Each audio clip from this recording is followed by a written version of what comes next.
Well, the man accused of killing the brother of Memphis rapper Blac Youngsta has died. Randy Ewing Jr. faced several charges, including voluntary manslaughter and being a felon in possession of a handgun. Well, as the unfortunate news about Young Dolph being killed in his hometown of Memphis, Tennessee continues to make its way not just around rap. From what you see online, you would think Blac Youngsta is a goofy or an internet clown because of how much he plays around and don't take anything serious. But in this video here, I'm about to break down how he was used as a cheese pawn in Yo Gotti's board and how he was basically CMG's send-off. Anytime Yo Gotti had the bread and wanted some shit whacked, you know he calling up the one and only Blac Youngsta to go handle that shit for him.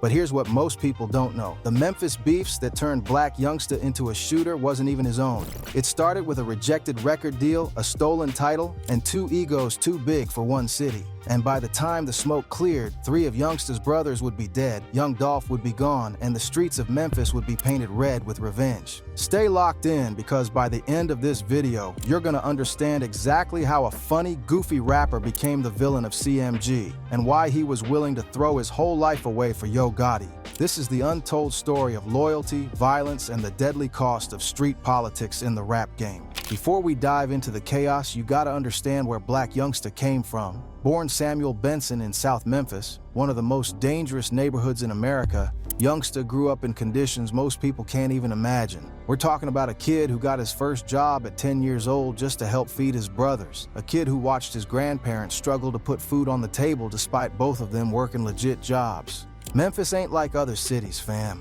The Delta region holds the highest poverty and violent crime rates in the entire country.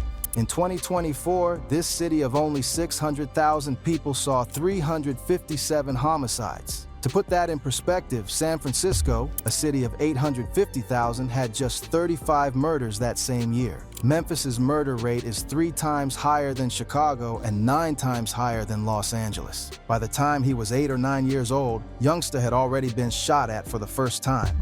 Him and his homies jumped an older dude in the hood, and that man came back with an AK-47, spraying at a group of literal children. That's when Youngsta learned the first rule of Memphis. There are no rules, no big homies to check you, no structure, just pure unfiltered violence. When that grocery store job ended, Youngsta did what he had to do. He hopped off the porch and started selling crack before he even hit his teenage years. And he wasn't picky about his customers either. He served his own aunties, his homies' moms, whoever would buy. As he got deeper in the game, Youngsta started moving fast bricks, fake cocaine, finessing people out of tens of thousands of dollars. One time, he sold 3 fake bricks for $90,000. And when those buyers found out they'd been played, the shootouts became a regular part of his life. This was Blac Youngsta before the fame, before CMG, before any of the drama with Young Dolph. Just a kid trying to survive in America's most dangerous city. Everything changed in 2011 when Youngsta caught a year-long prison bid. He'd been rapping his whole life just for fun, but that year behind bars made him take music seriously. When he came home in 2012, he started throwing massive block parties all over South Memphis, getting his name to ring bells. His debut mixtape, Fast Bricks, dropped that year, and while it didn't blow up nationally, it had the streets talking. Then in 2015, tragedy struck. Youngsta had 3 younger brothers, and he'd always tried to keep them out of the life. 2 of them ended up getting active anyway, but his youngest brother listened. Youngsta kept him in school, bought him cars, did everything he could to give that kid a different path. But in Memphis, it don't matter if you're in the streets or not, the streets will find you. When his youngest brother was shot and killed in 2015, something broke inside Blac Youngsta. At first, he wanted to give up on rap completely. All he could think about was revenge. But eventually he realized that going deeper into the trenches wasn't the answer. He needed to channel that pain into something else, and that's when he dropped the track Heavy. Heavy was different. It was raw, emotional, real. Lines like, "What you know about growing up in the hood and you ain't got nothing, grandma feeding you neck bones and home-based dressing, nobody feel your pain when you out here stressing, I used to be broke, now I'm heavy," hit different because you could feel the struggle in every word. The track went viral in Memphis, and it caught the attention of the biggest boss in the city, Yo Gotti. Gotti had been watching Youngsta for a minute. He saw the hunger, the pain, the willingness to do whatever it took, and most importantly, he saw someone who was still connected to the streets, someone who had real muscle behind his name. Gotti hopped on the remix of Heavy, and just like that, Blac Youngsta was signed to CMG, Cocaine Money Gang. By the end of 2015, Youngsta had dropped his first project under CMG and was becoming one of the hottest new rappers in Memphis. But what people didn't realize was that Gotti didn't just sign Youngsta for his rap skills. He signed him because he knew Youngsta was the type of dude who would ride for his team no matter what. To understand how Blac Youngsta became Yo Gotti's shooter, you gotta understand the beef between Gotti and Young Dolph, because that's what set everything in motion. Young Dolph, born Adolph Thornton, came up in South Memphis just like Youngsta, specifically in the notorious Castalia Heights projects. Like Youngsta, Dolph's parents were in the streets, so he was raised by his grandmother. Dolph started hustling young, moving weight and stacking paper. But after a near-fatal car accident, Dolph decided to switch his focus to music. In 2010, he started his own label, Paper Route Empire, because from day one, Dolph wanted to be his own boss. By 2012, Dolph was gaining serious traction. He had the streets buzzing and his name was starting to travel beyond Memphis. That's when Yo Gotti reached out with an offer to sign him to CMG. On paper, this should have been a no-brainer. Gotti was already a household name, both in Memphis and nationally. But Dolph turned him down. And according to Dolph, it wasn't just about wanting to be independent. It was about how Gotti presented the offer. Dolph said that during their meeting, Gotti threw his own artists under the bus, saying they weren't that good, that they needed constant help, but that Dolph was different. Dolph didn't like that energy at all. To him, if you're willing to disrespect your own team to recruit someone new, what does that say about your character? So he declined.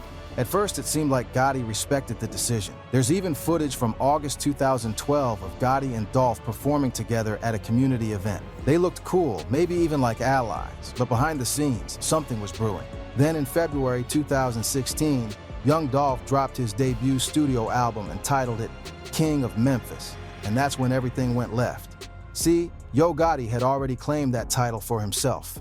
He was the biggest rapper out of Memphis, and in his mind, he was the undisputed king. So when Dolph, a younger, hungrier artist who'd rejected his deal, came through claiming the same crown, Gotti took it as the ultimate disrespect. The subliminal shots started flying. Dolph tweeted, "Gotti went from being my #1 fan and wanting to sign me to being my biggest hater." That's when Blac Youngsta entered the picture. Instead of Gotti responding directly, he let his newest signee handle the dirty work. Blac Youngsta hopped on Instagram and made it clear he was ready to get physical. In a video that went viral, Youngsta straight up said he was gonna slap Young Dolph when he saw him.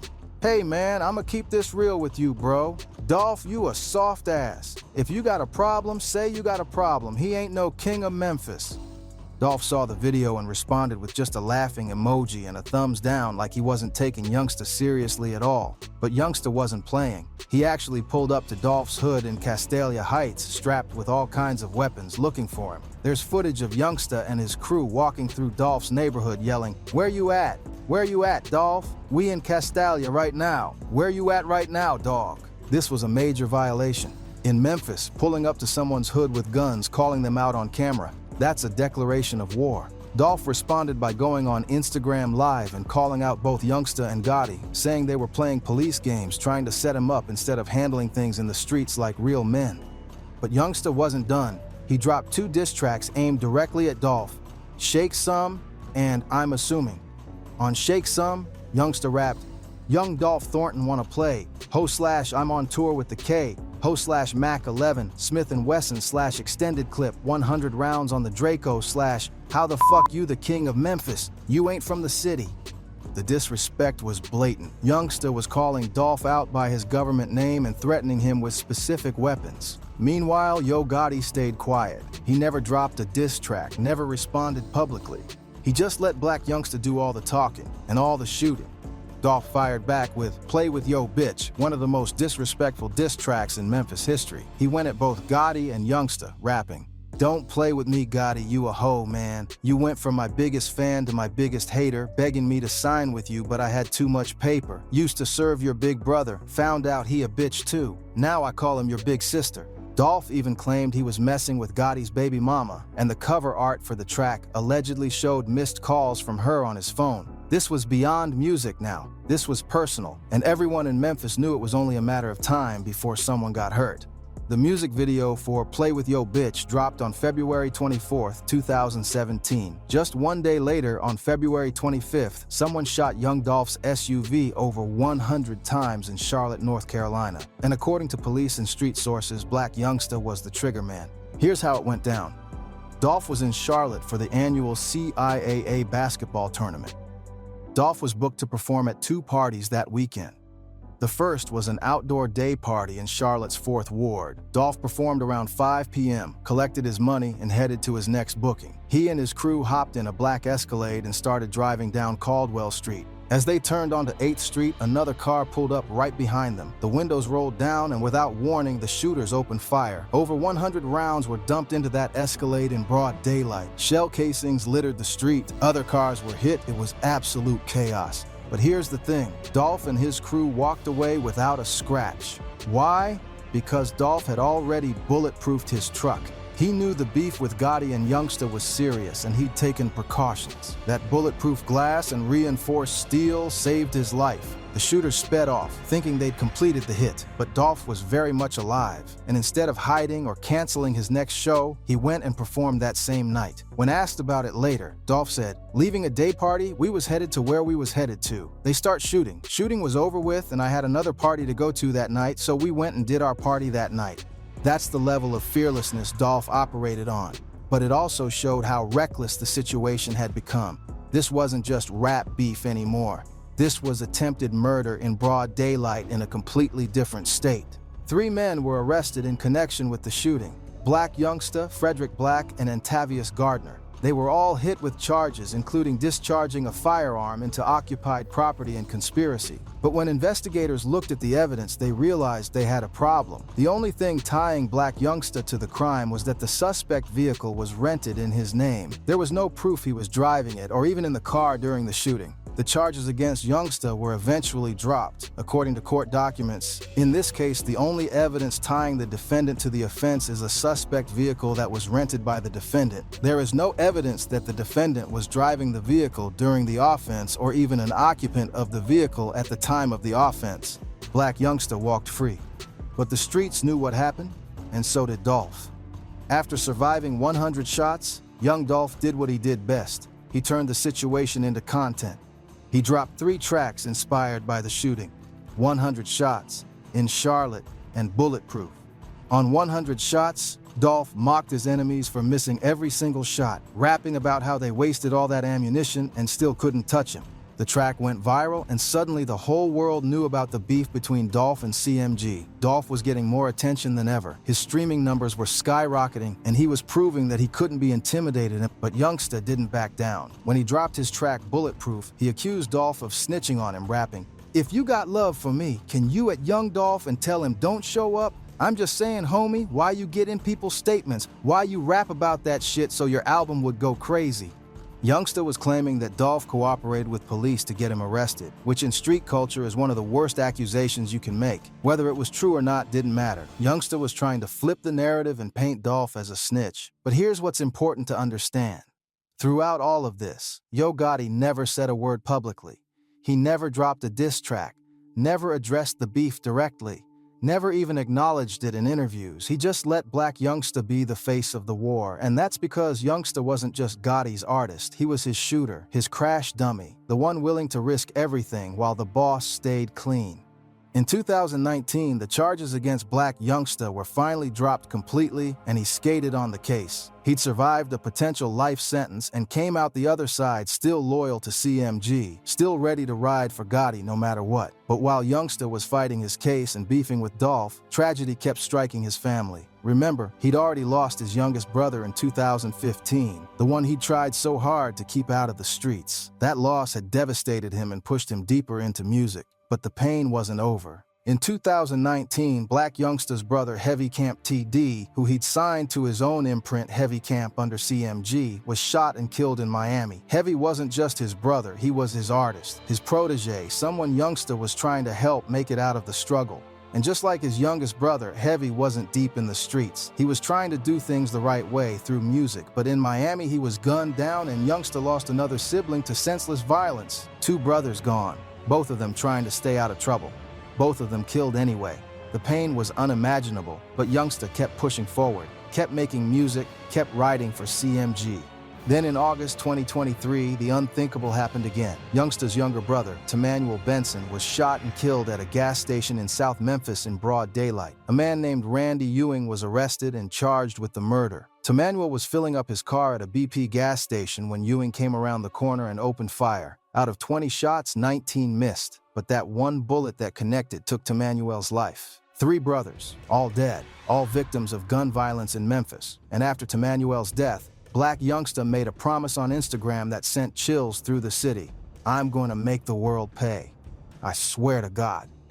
This wasn't just grief talking. This was a man who'd lost everything, who'd already proven he was willing to crash out for his boss, now promising to unleash hell on anyone and everyone.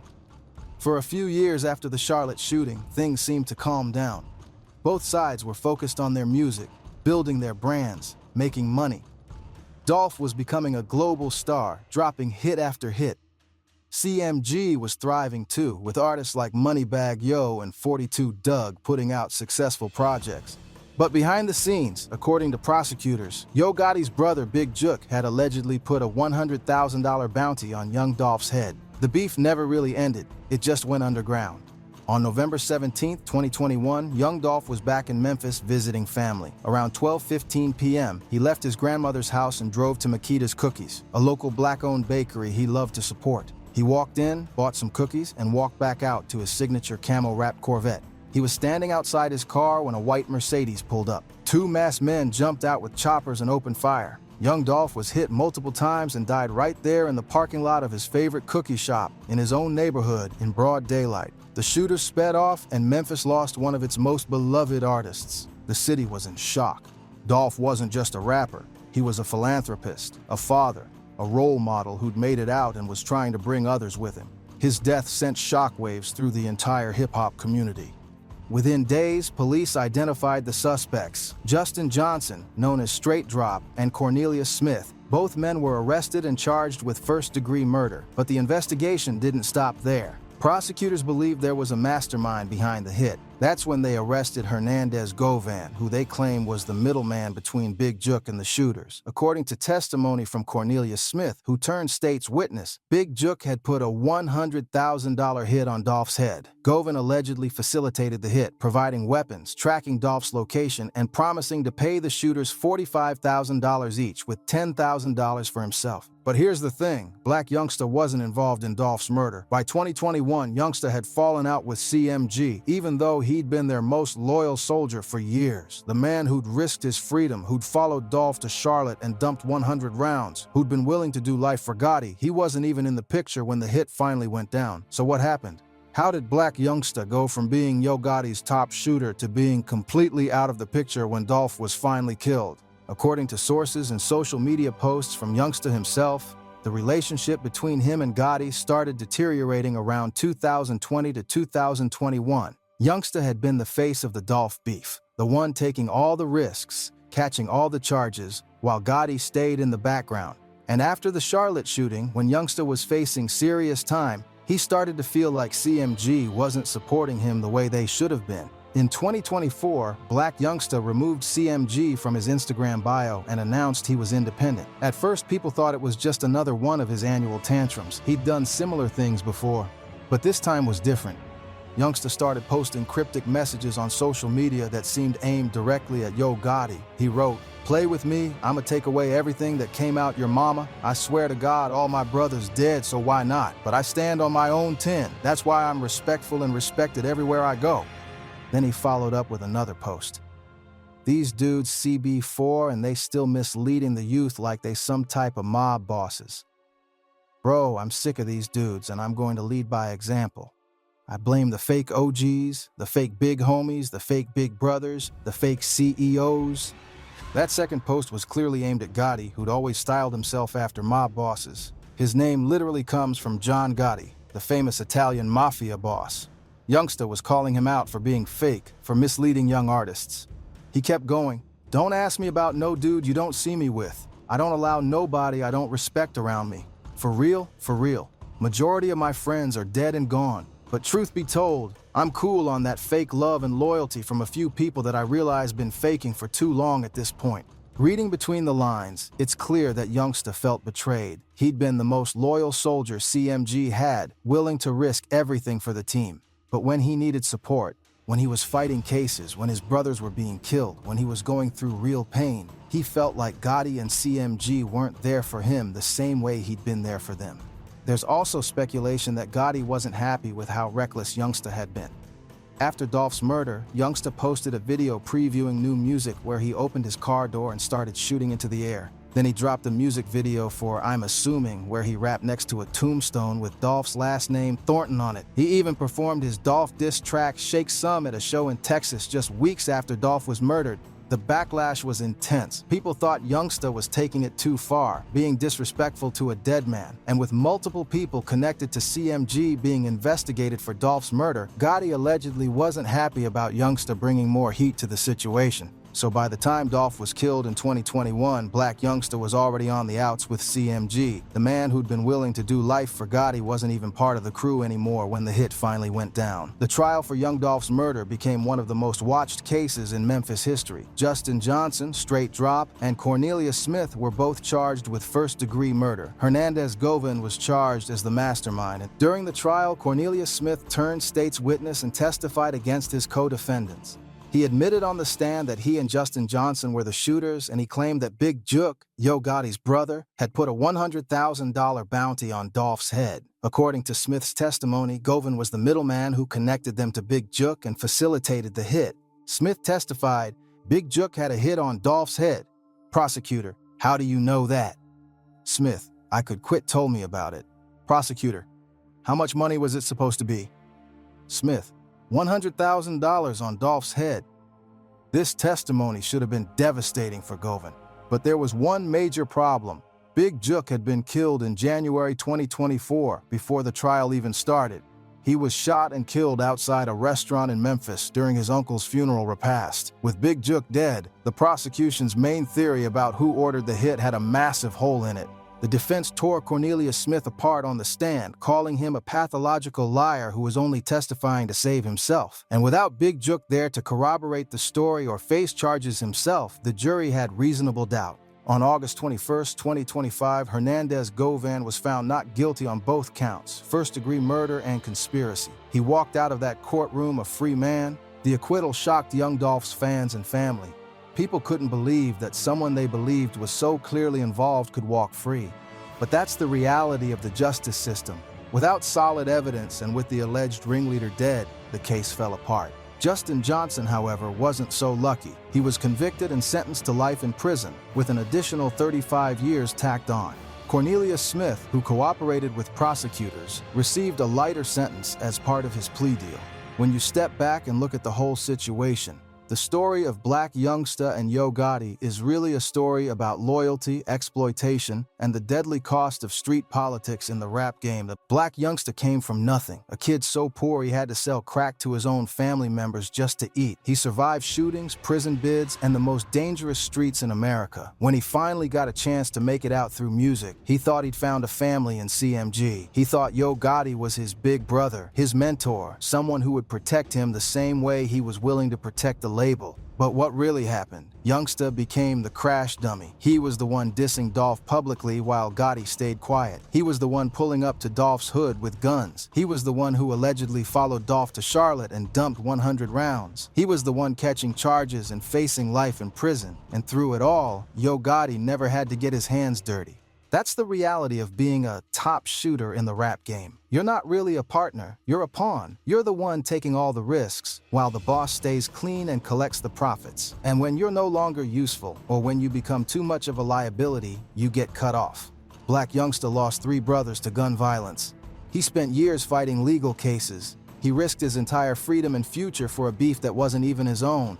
And in the end, when Young Dolph was finally killed, Youngsta wasn't even part of CMG anymore. He'd been used up and discarded. The saddest part? Young Dolph is dead. Big Jook is dead. Multiple other people connected to this beef are dead. Blac Youngsta's 3 brothers are dead. And for what? A rejected record deal? A disputed title? Ego and pride? At the end of the day, Blac Youngsta's story is a cautionary tale about loyalty in the rap game. He went from being a starving kid in South Memphis to a successful rapper signed to one of the biggest labels in the city. But along the way, he became something else: a shooter, a crash dummy, the villain of CMG. He was willing to risk everything for Yo Gotti. He dissed Dolph publicly, pulled up to his hood with guns, allegedly followed him to Charlotte and tried to kill him, and faced serious prison time. All while Gotti stayed in the background, never getting his hands dirty. And what did Youngsta get in return? He lost 3 brothers to gun violence. He spent years fighting legal cases. He became one of the most hated figures in hip-hop for his disrespect toward Young Dolph. And eventually he was pushed out of CMG, the label he'd sacrificed everything for. The beef between CMG and Young Dolph cost too many lives. Dolph is gone, Big Jook is gone, Youngsta's brothers are gone, and Memphis continues to be one of the most dangerous cities in America, with young men killing each other over beef that often isn't even their own. Blac Youngsta is still here, still making music, still trying to find his way, but the question remains: was it worth it? Was being Yo Gotti's top shooter worth losing his brothers, his freedom, his reputation, and ultimately his place in CMG? The answer, when you really look at it, is no. Nothing about this situation was worth the cost. And that's the real tragedy of Blac Youngsta's story. A talented artist who could have made it out clean, but instead became a cautionary tale about the deadly price of loyalty in the streets. If you made it this far, drop a comment and let me know what you think. Was Blac Youngsta wrong for how he moved? Was Yo Gotti using him? Hit that like button, subscribe for more deep dives into hip-hop's craziest stories, and stay tuned because we got a lot more coming. Peace.